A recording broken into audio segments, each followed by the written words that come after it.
Hello everyone, my name is Sujeet और आज इस सेशन में हम डिस्कस करेंगे थ्योरी ऑफ मोशन के क्वेश्चंस के सॉल्यूशंस को। यह सेशन पार्ट 1 का एक्सटेंशन है। अगर आपने पार्ट 1 नहीं देखा है तो आपको उसको ज़रूर देखिएगा। इसका लिंक मैंने इस वीडियो के डिस्क्रिप्शन बॉक्स में दिया है। अगर आप assistant motor vehicle inspector RTO की मेंस की तैयारी कर रहे हो तो यह वीडियो आपके लिए बहुत इंपॉर्टेंट है। I request you to watch this video till the end. I hope कि ये वीडियो आपको पसंद आएगा। चलो इस सेशन को शुरू करते हैं। The magnitude of absolute angular velocity of link 2 is 10 radian पर second while that of link 3 is 6 radian per second. What is the angular velocity of link 3 relative to link 2? और यहाँ पे एक मैकेनिज्म दिया है और उसके ऑप्शंस दिए हैं। ऑप्शन नंबर 1 6 रेडियन पर सेकेंड, ऑप्शन नंबर 2 16 रेडियन पर सेकेंड, ऑप्शन नंबर 3 4 रेडियन पर सेकेंड, ऑप्शन नंबर 4 14 रेडियन पर सेकेंड। आप यह वीडियो यहाँ पे पॉज कीजिए और इस क्वेश्चन को सॉल्व करने की कोशिश कीजिए और अपना आंसर कमेंट बॉक्स में कमेंट कीजिए। चलो इसका सॉल्यूशन देखते हैं। यहाँ पे लिंक 2 की एंगुलर वेलोसिटी दी है और उसकी जो डायरेक्शन ऑफ रोटेशन है वो क्लॉकवाइज है। यहाँ पे इस डायग्राम से हमें पता चलता है कि लिंक 2 की एंगुलर वेलोसिटी की डायरेक्शन है वो क्लॉकवाइज है। लिंक 3 की मैग्नीट्यूड दिया है 6 बट उसकी डायरेक्शन स्पेसिफाई नहीं की है। ठीक है, और हमें पूछा गया है कि angular velocity of link 3 relative to link 2 मतलब omega 3 2 angular velocity of link 3 with respect to link 2 मतलब हमें फाइंड आउट करना है कि ओमेगा 3 एंड ओमेगा 2 का डिफरेंस। ठीक है, हमें यहाँ पे लिंक 3 की मैग्नीट्यूड दिया है 6 रेडियन पर सेकेंड बट डायरेक्शन स्पेसिफाई नहीं की है। यहाँ पे फर्स्ट स्टेप ये होगा कि हमें ओमेगा 3 की डायरेक्शन पता करनी पड़ेगी। उसके लिए हम इंस्टेंटेनियस सेंटर मेथड यूज़ करेंगे। तो फर्स्ट स्टेप ये है कि हमें इस मैकेनिज़्म के इंस्टेंटेनियस सेंटर्स लोकेट करेंगे। ठीक है, अब मैंने यहाँ पे सेम मैकेनिज़्म बना है जो कि हमें क्वेश्चन में दिया है। ठीक है, अब इंस्टेंटेनियस सेंटर लोकेट करने के लिए हमें पता है कि ये सब जो लिंक्स है ये पिन कनेक्टेड है, हिंज जॉइंट है। ठीक है, और हिंज जॉइंट का इंस्टेंटेनियस सेंटर होता है at the centre of pin. मतलब लिंक 1 और लिंक 2 का इंस्टेंटेनियस सेंटर होगा यहाँ पे। ठीक है, इसको हम बोलेंगे I12। ठीक है, लिंक 2 और लिंक 3 का इंस्टेंटेनियस सेंटर होगा इस पिन जॉइंट पे, उसको बोलेंगे I23। लिंक 3 का और लिंक 4 का इंस्टेंटेनियस सेंटर होगा यहाँ पे, उसको हम बोलेंगे I34। और लिंक 4 का और लिंक 1 का इंस्टेंटेनियस सेंटर होगा यहाँ पे, उसको बोलेंगे हम I14। ठीक है, अब ये इस मैकेनिज्म में 4 लिंक्स हैं। ठीक है, तब इसके इंस्टेंटेनियस सेंटर कितने होंगे? वो होंगे 6। ठीक है, ये मैंने कैसे फाइंड आउट किया? उसको एक फॉर्मूला है नंबर ऑफ इंस्टेंटेनियस सेंटर। वो कैसा है? n into n minus 1/2। Number of link कितने हैं? 4 into 3 divided by 2 equal to 6। ठीक है, अब 4 तो हमने लोकेट किए, तो बचे कितने? बचे 2। वो कौन कौन से? वो है I13 और I24। ठीक है, बच्चे कौन कौन से? ये I13 और दूसरा I24। अब I13 और I24 कैसे मिलेंगे? यहाँ पे हमें सिर्फ I13 की ही रिक्वायरमेंट है, क्योंकि हमें पता करना है कि link 3 with respect to link 1 कैसे रोटेट हो रहा है। वही हमें लिंक 3 की डायरेक्शन दे देगा। अब I13 कैसे पता चलेगा? I13 ये दोनों लाइंस का इंटरसेक्शन है। कौन कौन सी दो लाइंस? I13 कौन कौन सी दो लाइंस? वो दो लाइंस I12 और I23 से पास होंगे। I12 और I23 से। और कौन सी लाइन से पास होंगे? I14 और I34। I14 और I34 मतलब कि एक लाइन I12 और I23 से पास होगी, मतलब ऐसे। और दूसरी लाइन I14 और I34 I14 और I34 से पास होगी। और इन दोनों लाइन का जो इंटरसेक्शन पॉइंट है वही है I13 इंस्टेंटेनियस सेंटर। ठीक है, अब आई इंस्टेंटेनियस सेंटर यहाँ पे है और लिंक 3 यहाँ पे, वो कैसे रोटेट करेगी, ऐसे इस डायरेक्शन मतलब एंटी क्लॉकवाइज, और लिंक 2 क्लॉकवाइज रोटेट हो रही है। ठीक है, अब यहाँ पे मैं एज्यूम करता हूँ कि क्लॉकवाइज रोटेशन को पॉजिटिव और एंटी क्लॉकवाइज रोटेशन को नेगेटिव। तब इस फॉर्मूले में अगर हम वैल्यूज पुट करेंगे तो क्या होगा, ओमेगा 3 की वैल्यू है 6 और वो एंटी क्लॉकवाइज रोटेट हो रही है, मतलब -6 माइनस ओमेगा 2 की वैल्यू कितनी है 10 रेडियन पर सेकेंड और वो क्लॉकवाइज रोटेट हो रही है तो 10, तो वैल्यू कितना है ये -16 रेडियन पर सेकेंड। और ये यहाँ पे जो माइनस साइन है इसका क्या मतलब है, इसका मतलब है angular velocity of link 3 with respect to link 2 in anti clockwise direction, anti clockwise direction. But option में अगर देखेंगे तो हमें सिर्फ मैग्नीट्यूड दिया है, डायरेक्शन स्पेसिफाई नहीं किए, इसलिए ऑप्शन 2 16 रेडियन पर सेकंड। आई होप आपको ये सॉल्यूशन समझ में आया होगा। क्वेश्चन नंबर 11, ठीक है, the instantaneous centre of a slider moving on a curved surface lies at,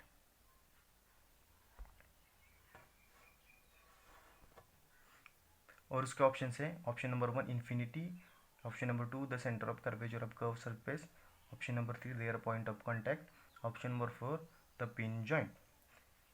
सबसे पहले हमें समझना पड़ेगा कि इंस्टेंटेनियस सेंटर होता क्या है। ठीक है, इंस्टेंटेनियस सेंटर को हम वर्चुअल सेंटर भी बोलते हैं, वर्चुअल सेंटर भी बोलते हैं। मतलब जैसे जैसे टाइम चेंज होता जाएगा वैसे वैसे बॉडी जिस पॉइंट के अबाउट रोटेट हो रही है वो पॉइंट भी चेंज होता जाएगा। ठीक है, अब इसको समझने के लिए हम क्या करते हैं, एक बॉडी कंसिडर करते हैं, बॉडी P। ठीक है, और वो रोटेट हो रही है एंगुलर वेलोसिटी ओमेगा से। ठीक है, अब इस बॉडी का instantaneous centre at that instant find out करने के लिए हम इस बॉडी में से कोई भी दो पॉइंट कंसिडर करते हैं। लेट अस से वो पॉइंट से ए और बी, ए और बी, और हम एज्यूम करते हैं कि velocity of point A is V A और उसका वेलोसिटी वेक्टर है इस डायरेक्शन में, और पॉइंट बी का वेलोसिटी वेक्टर है इस डायरेक्शन में, उसको हम बोलते हैं वी बी। ठीक है, अगर मैं पॉइंट ए के वेलोसिटी वेक्टर को अगर परपेंडिकुलर ड्रॉ करता हूँ, ठीक है, तो मैं ये कह सकता हूँ कि बॉडी जिस पॉइंट के अबाउट रोटेट हो रही है वो point velocity vector, point A के वेलोसिटी वेक्टर को जो लाइन ड्रॉ की है परपेंडिकुलर, उस लाइन पे कहीं पे तो होगा। ठीक है, कहाँ होगा ये मालूम नहीं। सिमिलरली अगर मैं पॉइंट बी के वेलोसिटी वेक्टर को अगर मैं परपेंडिकुलर लाइन ड्रॉ करता हूँ तो मैं ये कह सकता हूँ कि बॉडी जिस पॉइंट के अबाउट रोटेट हो रही है वो पॉइंट बी के वेलोसिटी वेक्टर के पास होने वाली परपेंडिकुलर लाइन पे कहीं पे तो होगा। मतलब मैं ये दोनों बातें मिला करके ये कह सकता हूँ कि इंस्टेंटेनियस सेंटर ऑफ बॉडी कहाँ पे होगा, कि ये दो लाइंस के इंटरसेक्शन पॉइंट पे प्रेजेंट होगा। मतलब यहाँ पे उस बॉडी का इंस्टेंटेनियस सेंटर लाई होगा एट दैट इंस्टेंट। ठीक है, अब इंस्टेंटेनियस सेंटर फाइंड आउट कैसे करेंगे, तो उसके लिए 4 केसेस है। पहला केस है कि अगर दो लिंक्स पिन जॉइंट है तब उसका इंटरसेक्शन क्या होगा, कहाँ पे होगा, उसका इंटरसेक्शन होगा एट सेंटर ऑफ पिन। जहाँ पे पिन का सेंटर होगा वहाँ पे उसका इंस्टेंटेनियस सेंटर होगा। मतलब कि ये दो लिंक्स है और वो यहाँ पे पिन जॉइंट है, मैं मानता हूँ कि लिंक 1 है, ये लिंक 2 है और यहाँ पे उनका पिन जॉइंट है, तो इन दो लिंक्स का इंस्टेंटेनियस सेंटर यहाँ पे सेंटर ऑफ पिन जॉइंट पे होगा I12। ठीक है, सेकंड केस है कि एक बॉडी दूसरी सरफेस पे रोल हो रही है, रोलिंग के केस में मतलब कि एक बॉडी है ऐसे, और वो फिक्स्ड सरफेस पे ऐसे रोटेट हो रही है, ओमेगा से वो फिक्स सरफेस पे रोटेट हो रही है। मानता हूँ कि मैं ये फिक्स सरफेस 1 है और ये रोलर बॉडी नंबर 2 है। तब इसका जो इंस्टेंटेनियस सेंटर है वो कहाँ पे होगा? वो होगा at the point of contact, मतलब यहाँ पे, इस पॉइंट पे I1 2 at the point of contact.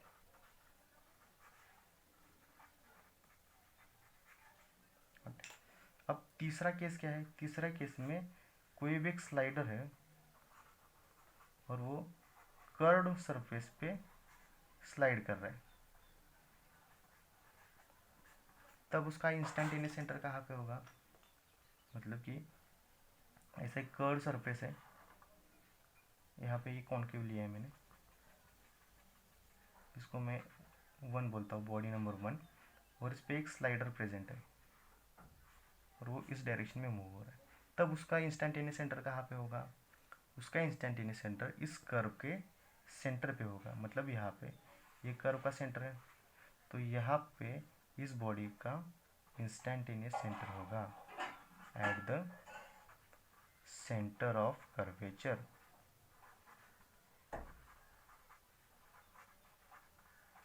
Centre of curvature, इसलिए इस क्वेश्चन का आंसर होगा at the centre of curvature of curved surface.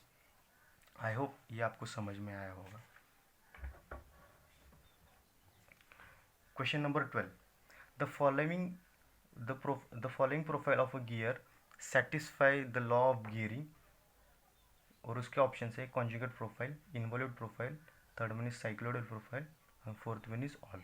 ठीक है, अब लॉ ऑफ गियरिंग क्या है? ठीक है, लॉ ऑफ गियरिंग क्या है, इसको हम समझने के लिए मैंने यहाँ पे 2 गियर्स जो कि मेश कंडीशन में है उसको यहाँ पे मैंने ड्रॉ किया है। ठीक है, ये गियर 1 है, ये गियर 2 है। गियर 2 ओमेगा 1 की एंगुलर वेलोसिटी रोटेट हो रहा है, गियर 2 ओमेगा 2 की एंगुलर वेलोसिटी से रोटेट हो रहा है।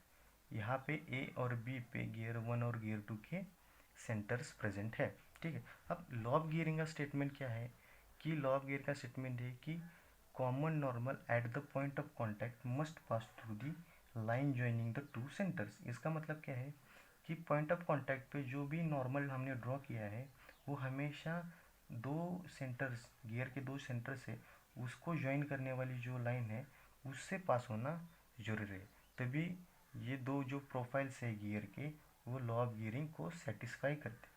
ठीक है, अब लॉ ऑफ गियरिंग है, एक कंडीशन है, किसकी कंडीशन है? वो एंगुलर वेलोसिटी रेशियो को मेंटेन करता है। ठीक है, अब यहाँ पे क्या किया है कि यहाँ पे जो पॉइंट ऑफ कांटेक्ट है, इस पॉइंट ऑफ कांटेक्ट को हमने एक टेंजेंट ड्रॉ किया है। ठीक है, अब उस टेंजेंट को अगर हम परपेंडिकुलर लाइन ड्रॉ करेंगे तो वो बन जाएगा कि इस पॉइंट ऑफ कांटेक्ट को नॉर्मल। ठीक है, अब वो नॉर्मल जो है वो जो लाइन ज्वाइनिंग है 2 सेंटर्स को, उसको किसी रेशियो में डिवाइड करता है, वो किसी रेशियो में डिवाइड करता है, और ये जो रेशियो होता है ये होता है inverse of speed ratio of 2 gears.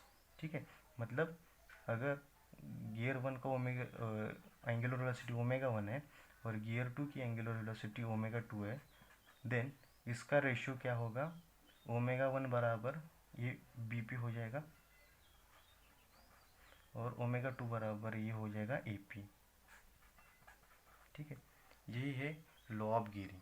ठीक है, अब ये लॉ ऑफ गियरिंग जो है, ये लॉ ऑफ गियरिंग हमेशा कॉन्जुगेट प्रोफाइल ही सेटिस्फाई करती है, कॉन्जुगेट प्रोफाइल। ठीक है, अब कॉन्जुगेट प्रोफाइल तो इनवॉल्यूट प्रोफाइल भी है, involute profile by nature conjugate profile ही होती है, और साइक्लोइडल प्रोफाइल भी बाय नेचर कॉन्जुगेट प्रोफाइल ही होती है। तो इसका ऑप्शन है option number 4 is the right answer. Question number 13, axial thrust has significant effect in case of which of the following gears? Option 1 spur gear, option 2 helical gear, option 3 double helical gear, option 4 herringbone gear। ठीक है, अब सबसे पहले समझते हैं कि spur gear क्या होता है। ठीक है, स्पर गियर स्पर गियर में जो भी गियर्स के टिथ है, ठीक है, स्पर गियर में जो भी गियर्स के टिथ है वो एक्सिस ऑफ शाफ्ट को हमेशा पैरेलल होते, ठीक है। अब ये एक्सिस ऑफ शाफ्ट है,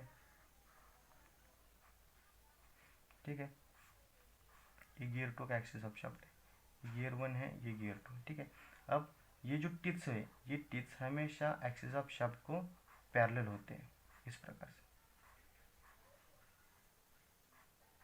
ठीक है।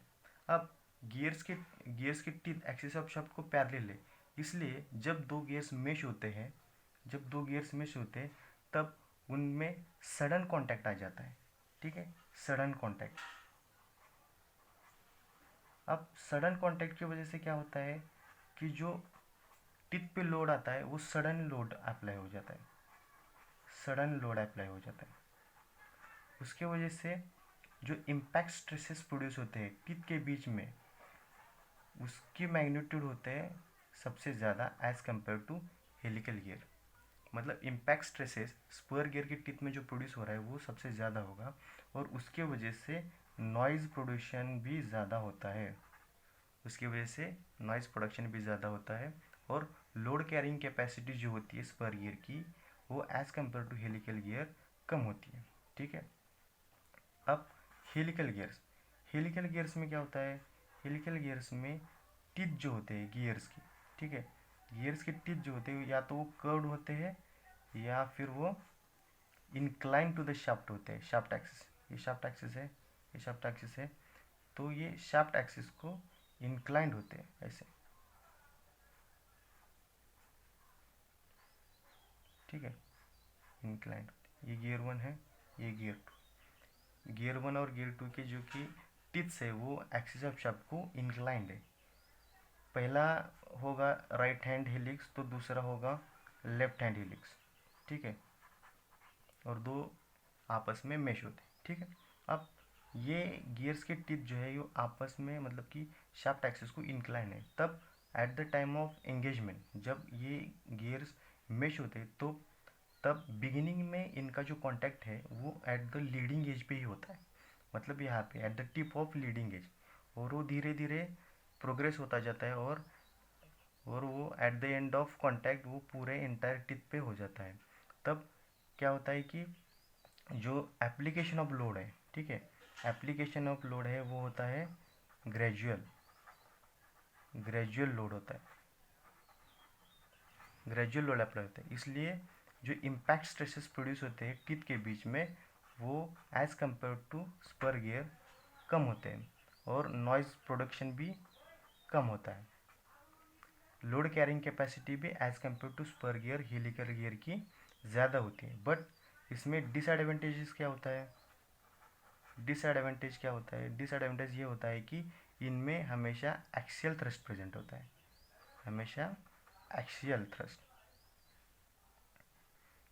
ठीक है, एक्सियल थ्रस्ट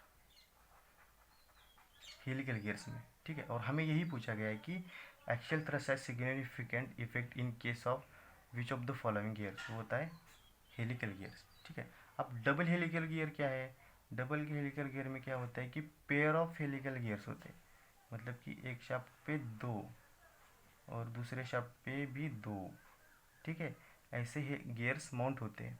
इससे क्या होता है कि जो axial thrust single helical gear में जो आ रहा है वो यहाँ पे नेलीफाई हो जाता है, मतलब यहाँ पे भी एक एक्सियल थ्रस्ट लगता है और ये एक्सियल थ्रस्ट और ये एक्सियल थ्रस्ट दोनों नलीफाई हो जाते हैं, तो इस केस में एक्सियल थ्रस्ट प्रेजेंट नहीं होता है जो कि हेलिकल गियर्स में प्रेजेंट होता है, ठीक है। आई होप ये आपको समझ में आया होगा।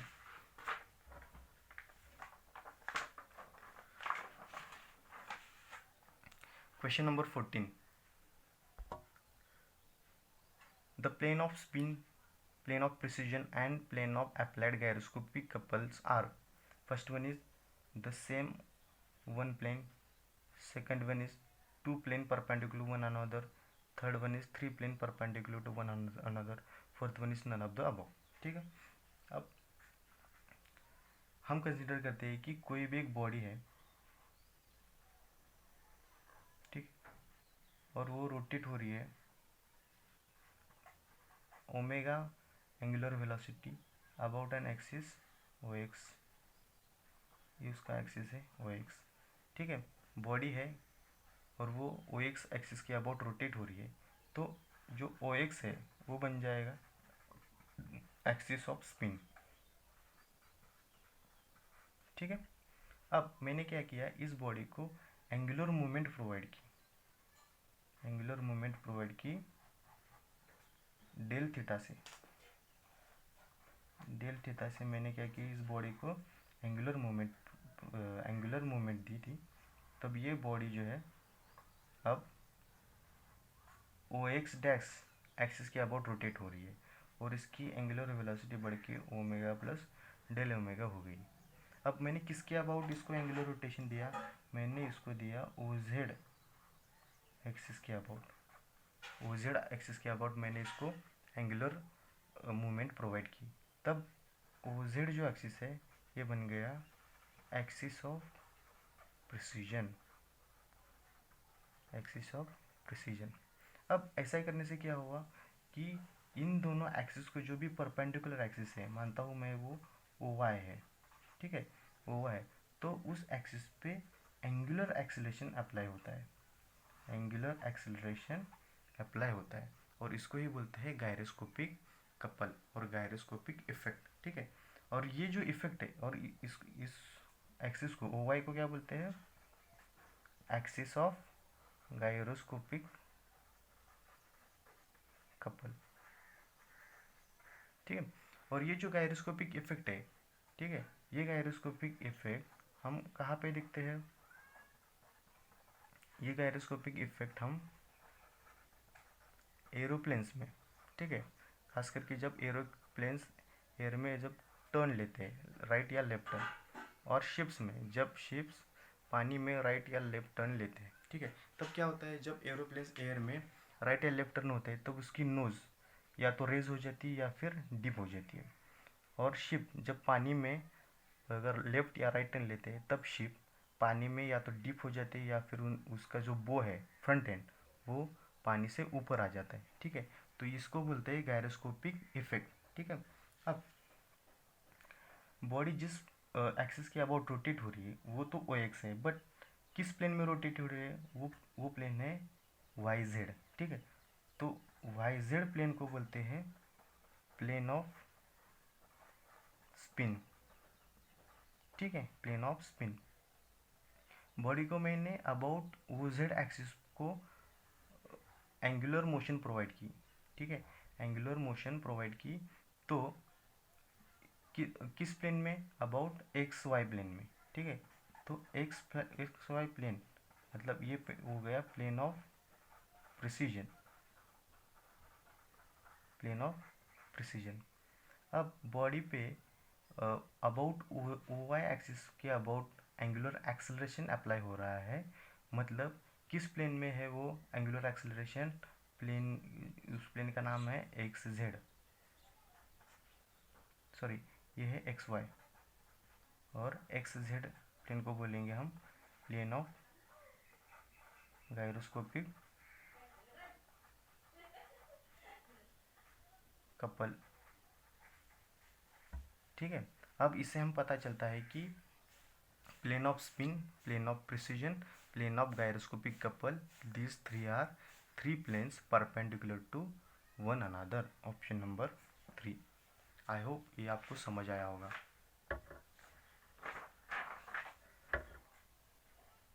ठीक है।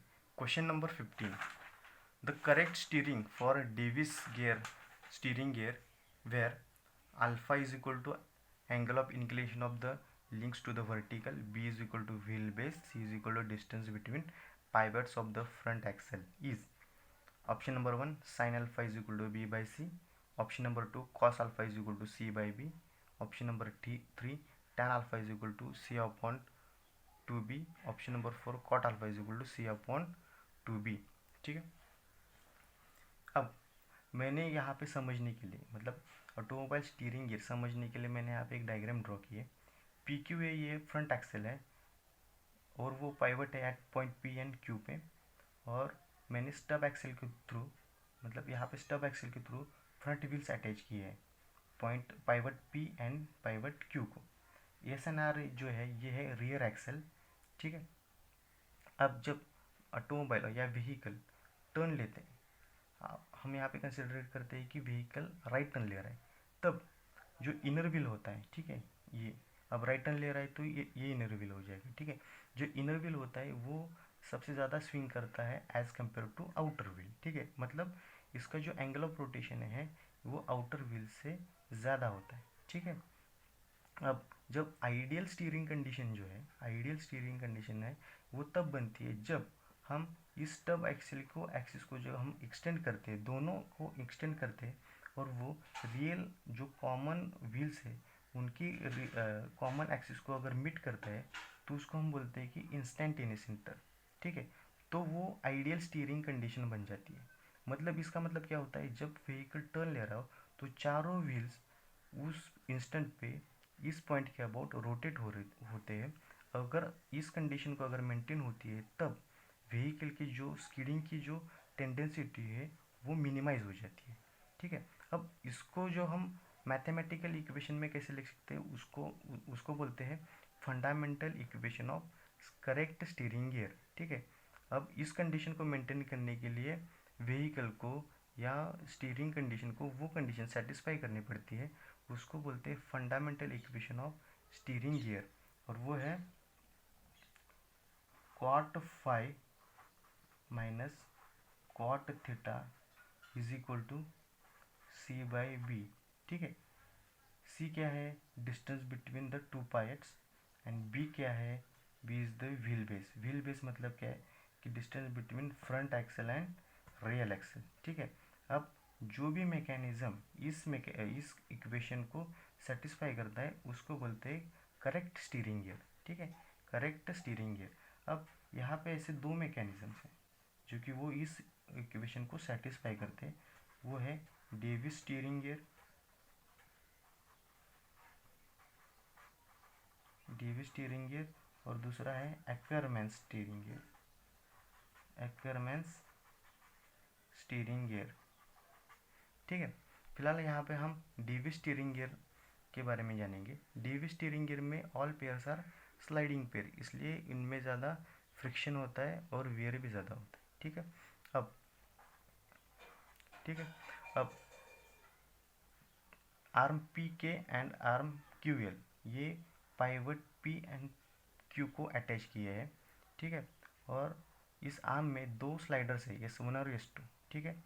ए एंड बी ये क्रॉस लिंक है जो कि स्लाइडर S1 एंड S2 को पैरेलली मूव करने के लिए with respect to link P Q को लिए मजबूर करता है, ठीक है। सी पी के एंड डी क्यू एल ये दो बेल क्लैंक की लेवल की तरह एक्ट होते हैं, ठीक है। जब व्हीकल स्ट्रेट रोड पे मूव हो रहा है, ठीक है, तब ये जो एंगल ऑफ इंक्लिनेशन है with respect to arm P Q और फ्रंट एक्सेल पी क्यू, ये अल्फा एंगल ऑफ इंक्लिनेशन है, वो हमेशा कांस्टेंट होता है, इक्वल होता है। बट जब व्हीकल टर्न ले रहा हो, खास करके हम अब यहाँ पे कंसिडर करते हैं कि व्हीकल राइट टर्न ले रहा हो, ठीक है, तो ये जो एंगल है अल्फ़ा, ये एंगल अल्फ़ा बढ़कर अल्फ़ा लेटर से अल्फ़ा प्लस 5 हो जाता है, और ये एंगल जो है ये एंगल घट के अल्फ़ा प्लस थीटा बन जाता है, ठीक है। अगर ये दो कंडीशंस को हम ध्यान में रखकर अगर किसी भी तरह से हम cot 5 एंड cot थीटा की वैल्यू अगर फाइंड आउट करते हैं और इस वाले इक्वेशन में सब्स्टिट्यूट करते हैं, तब हमको मिलता है कि tan alpha is equal to C upon 2b, और यही इक्वेशन है फॉर करेक्ट स्टीयरिंग गियर, ठीक है। यही इक्वेशन है for correct steering gear for Davis gear, ठीक है। तो ऑप्शन नंबर 3, आई होप ये आपको समझ आया होगा। Question number 16. In a gear train where the axis of gears have motions are called option number 1 reverter gear train, option number 2 epicyclic gear train, option number 3 compounded gear train, option number 4 bevel wheel gear trains, ठीक है। अब gear train मतलब क्या है, gear train is nothing but it is a combination of gears, वो किसके लिए use होते हैं? वो ट्रांसमिशन ऑफ मोशन, जब ट्रांसमिशन ऑफ मोशन करना हो किसमें? Between shafts, between shafts. और शाफ्ट दो शाफ्ट के बीच में अगर सेंट्रल डिस्टेंस जो है वो ज़्यादा है तब। दूसरे केस में कहाँ पे? जब लार्ज स्पीड रिडक्शन चाहिए, लार्ज स्पीड रिडक्शन, जब स्मॉल स्पेस हो, जब शाफ्ट के बीच में स्मॉल स्पेस हो और आपको लार्ज स्पीड रिडक्शन चाहिए तब गियर ट्रेन का यूज़ करते हैं। ठीक है, अब सबसे पहले जानते हैं कि कंपाउंडेड गियर ट्रेन क्या होता है। कंपाउंडेड गियर ट्रेन, ठीक है। कंपाउंडेड गियर ट्रेन में तब बनता है जब एक शाफ्ट पे दो या दो से ज़्यादा गियर माउंट होते हैं। अब इसको समझने के लिए हम यहाँ पे गियर ट्रेन ड्रॉ करते हैं। ठीक है, ये गियर 1 है जो कि शाफ्ट 1 पे माउंट है। गियर 1 गियर 2 को मेश है और वो शाफ्ट 2 पे माउंट है। शाफ्ट 2 पे अनदर गियर है, गियर नंबर 3, ठीक है, वो गियर 4 को मेश है। ठीक है, अब शाफ्ट नंबर 2 पे गियर 2 और 3 कंपाउंडेड है, इसलिए ये कंपाउंड गियर ट्रेन है। ठीक है, अब रिवर्टेड गियर ट्रेन, ठीक है, reverted gear train. Reverted gear train का मतलब क्या है? जब कंपाउंड गियर ट्रेन में, ठीक है, कंपाउंड गियर ट्रेन में इनपुट एंड आउटपुट गियर के जब एक्सिस कोइंसाइड होते हैं या एक्सिस कोएक्सियल होते हैं तब उसको रिवर्टेड गियर ट्रेन बोलते हैं। ठीक है, अब उसको समझने के लिए हम यहाँ पे रिवर्टेड गियर ट्रेन ड्रॉ करते हैं।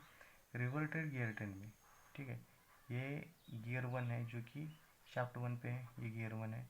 गियर 1 को गियर 2 मेश है, ठीक है, गियर 2 है। Gear 2 and gear 3 are compounded, ठीक है, क्योंकि ये एक शाफ्ट पे दो गियर है तो ये गियर 2 और 3 कंपाउंडेड है।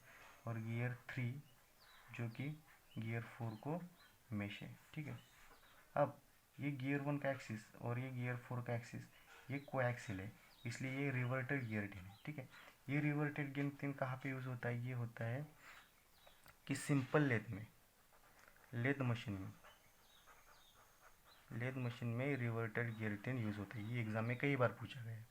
ठीक है, लेथ मशीन में कहाँ पे? जब बैक गियर अरेंजमेंट हो, बैक गियर अरेंजमेंट, ठीक है, क्यों? क्योंकि बैक गियर अरेंजमेंट है ये स्लो स्पीड देते, स्लो स्पीड देते। स्लो स्पीड किसके लिए चाहिए होता है? For thread cutting, thread cutting, तब हम बैक गियर अरेंजमेंट यूज़ करते हैं। ठीक है, और कहाँ पे यूज़ होता है? और होता है क्लॉक मैकेनिज्म में, क्लॉक मैकेनिज्म में। ठीक है, हो गया। Third one is epicyclic gear. अब इपीसाइक्लिक गियर ट्रेन क्या है? इपीसाइक्लिक गियर ट्रेन, ठीक है, अब इपीसाइक्लिक गियर ट्रेन में ईपी मतलब एक्सिस और साइक्लिक मतलब सर्कुलर मूवमेंट।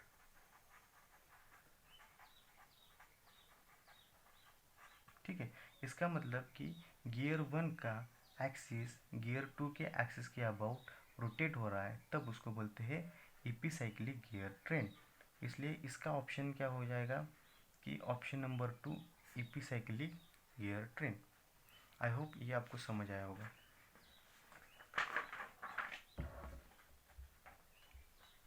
ठीक है, question number 17, the frictional torque transmitted in a conical pivot bearing considering uniform wear is. और उसके ऑप्शन है, ये 4 ऑप्शन दिए हुए हैं। ठीक है, अब ये जो फ्रिक्शन बीयरिंग जो होते हैं, ठीक है, फ्रिक्शन बीयरिंग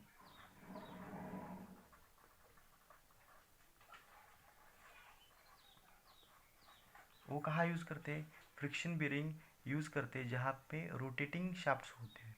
ठीक है, रोटेटिंग शाफ्ट्स में क्यों यूज़ करते हैं? क्योंकि रोटेटिंग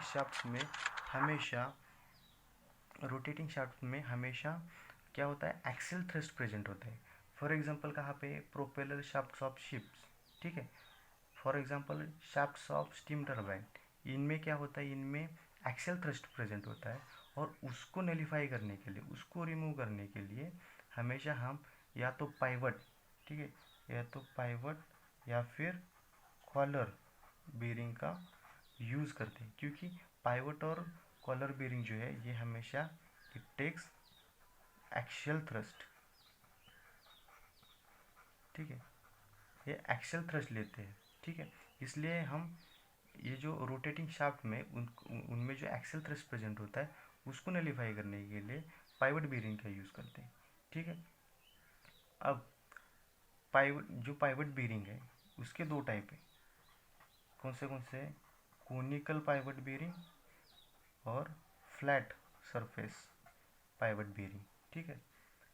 यहाँ पे हम फ्रिक्शनल टॉर्क जो है, फ्रिक्शनल टॉर्क उसको कैलकुलेट करने के लिए हम कुछ अजम्पशंस मानते हैं, ठीक है। अजम्पशंस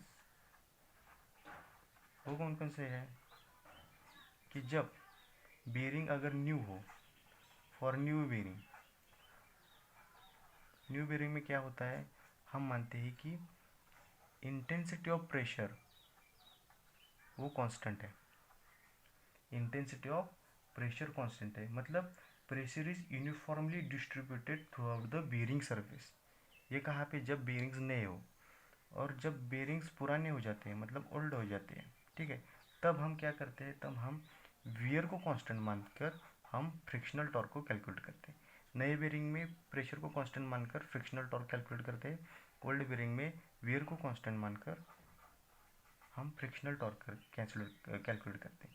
वियर मतलब intensity of pressure and radius, इसको इन दोनों का प्रोडक्ट हम कांस्टेंट मानते हैं, ठीक है। अब हमें क्या पूछा गया कि कोनिकल पाइवट बेरिंग का फ्रिक्शनल टॉर्क क्या है in case if you assume uniform wear condition, ठीक है। तो वो क्या होता है, यूनिफॉर्म वियर कंडीशन अगर हम मानते हैं तो उसका होता है कि 1/2 mu W R cosec of alpha, cosec of alpha. ये डब्ल्यू जो है, ये डब्ल्यू है load transmitted to the bearing, W क्या है, load transmitted to the bearing, R है radius of shaft and alpha है सेमी कोन एंगल, ठीक है। ये हो गया यूनिफॉर्म वियर के केस में।